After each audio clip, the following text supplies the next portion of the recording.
Bonjour à toutes et à tous, nous sommes de retour pour une nouvelle exploration dédiée à l'agriculture. Aujourd'hui, on aborde un sujet vraiment essentiel, les terres agricoles.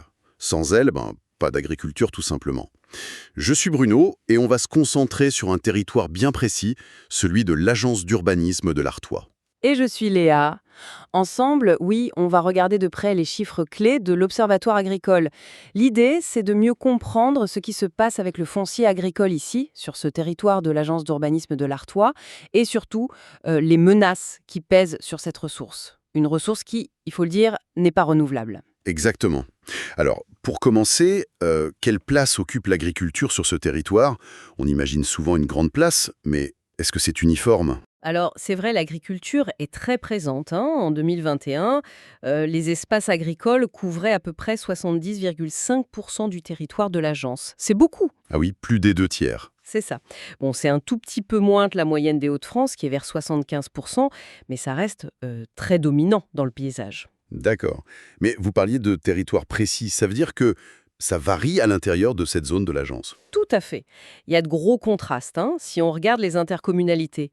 Par exemple, la communauté de communes du Ternois, là, c'est 82% de terres agricoles. Ah oui. Et la communauté de communes des Sept-Vallées, pas loin derrière, 78,4%. Donc là, on est vraiment dans des zones très très agricoles. Et à l'inverse, il y a des zones où c'est beaucoup moins. Exactement. Les deux communautés d'agglomération, celles de Béthune, Bruay, Artois, Lise, Romane, on est à 63,3%. C'est déjà plus bas. Hmm. Mais surtout, la communauté d'agglomération de Lens-Liévin, là, on tombe à 43,5%. Moins de la moitié. C'est un écart énorme avec le Ternois. Oui, et ça s'explique. C'est l'autre face de la médaille, l'artificialisation. Forcément, dans ces agglomérations, surtout Lens-Liévin, il y a beaucoup plus d'espaces construits, artificialisés, l'urbanisation, l'histoire industrielle. Ce qui nous amène directement à la première menace, l'artificialisation. On en entend beaucoup parler. Concrètement, c'est quoi et pourquoi c'est si grave? L'artificialisation, c'est quand on prend un sol naturel ou agricole et on le transforme. On construit dessus des maisons, des routes, des parkings, des zones d'activité, on l'imperméabilise, quoi. D'accord. Et le problème, il est multiple. D'abord, on perd la capacité de produire de la nourriture, et c'est quasi irréversible. Ensuite, on perd toutes les fonctions écologiques du sol, réguler l'eau, stocker du carbone, abriter la biodiversité. Ça aggrave l'érosion, les inondations. Quasi irréversible. Et ça représente quoi en chiffres sur le territoire de l'agence, cette consommation de terre? C'est rapide. Alors, sur la période début 2011, début 2023, on parle d'environ 1765 hectares artificialisés. Ça fait une moyenne à peu près 160 hectares par an. 160 hectares par an. Ça fait plusieurs fermes, non? Oui, oui, si on rapporte à la taille moyenne des exploitations, c'est exactement ça. Chaque année, l'équivalent de plusieurs fermes qui disparaissent sous le béton, en quelque sorte. C'est une pression énorme. Et qu'est-ce qui cause cette artificialisation principalement? C'est d'abord l'habitat, ça représente plus de la moitié, 949 hectares sur la période, donc 53,7%. Ensuite, ce sont les zones d'activité économique pour 35% environ. Et enfin, les infrastructures, les routes, etc. Et j'imagine que ça touche plus les zones déjà urbanisées. Oui, clairement. La communauté d'agglomération de Béthune, Bruay, Artois, Lise Romane est en tête avec 870 hectares, surtout pour l'habitat. Et juste après, la communauté d'agglomération de Lens-Liévin avec 544 hectares. Mais là, c'est plus tiré par les activités économiques. Logique. Et dans les bassins d'emploi ruraux comme le Ternois ou les Sept-Vallées? C'est moins important en volume, 215 et 134 hectares respectivement. Mais attention, ça grignote quand même. Principalement pour de l'habitat aussi. Même là, la pression existe. Et il faut savoir qu'il y a des lois qui essayent de freiner ça, comme l'objectif zéro artificialisation nette en 2050. Mais bon, D'accord. Donc, première menace, la surface qui diminue. Mais il y en a d'autres. L'érosion, par exemple. C'est moins visible peut-être. oui, c'est plus insidieux. L'érosion, c'est la perte de la couche supérieure du sol, la terre arable, la plus fertile, celle où les plantes trouvent à manger, si on veut. Quand elle part, emportée par l'eau ou le vent, bah, le sol produit moins. Et ça a d'autres conséquences que la baisse de rendement, hein. Ah oui, la fertilité baisse, la biodiversité du sol souffre, et puis la terre qui part, elle va quelque part. Elle peut polluer les rivières, boucher les fossés. Ça change aussi le paysage, parfois de façon très marquée après de grosses pluies.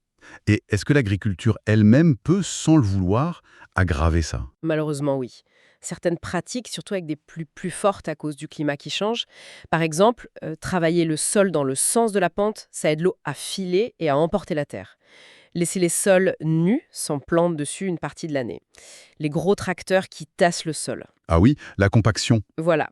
Ça empêche l'eau de rentrer, donc elle ruisselle plus. Et puis, les très grandes parcelles, sans haies, sans bandes d'herbe pour freiner l'eau, c'est plus fragile. Et sur le territoire de l'agence d'urbanisme de l'Artois, c'est un gros problème, l'érosion? C'est assez généralisé, oui, mais plus ou moins fort selon les endroits. Les zones les plus touchées avec un risque très fort, c'est surtout dans la communauté de communes des 7 vallées et celle du Ternois. C'est là qu'il y a plus de relief, les collines. Et ailleurs? Ailleurs, c'est plutôt fort à moyen. Il y a juste une zone, le bas pays, vers Béthune, Bruay, Toilise Romane, où c'est très plat et là, le risque est jugé très faible. Mais globalement, c'est un vrai sujet. Compris. Donc, surface qui diminue, terre qui s'en va. Troisième menace, la pollution.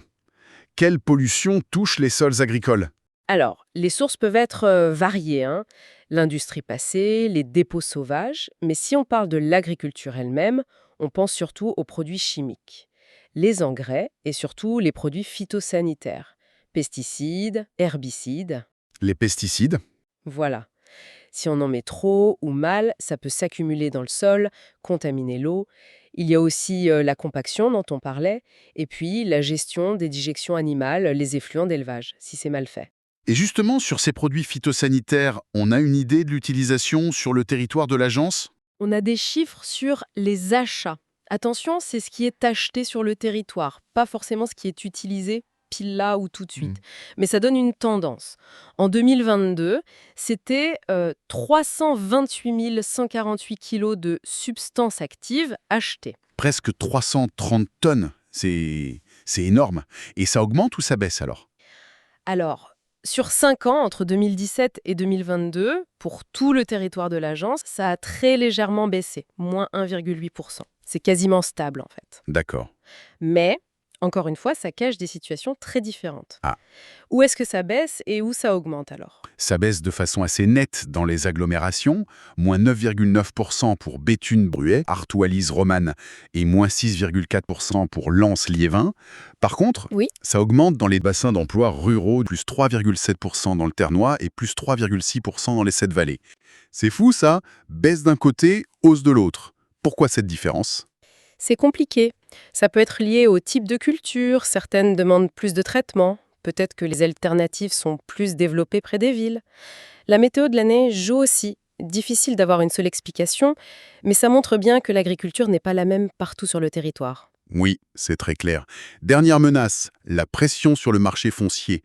La terre agricole, ça se vend, ça se loue. Comment va ce marché? C'est un marché complexe, oui.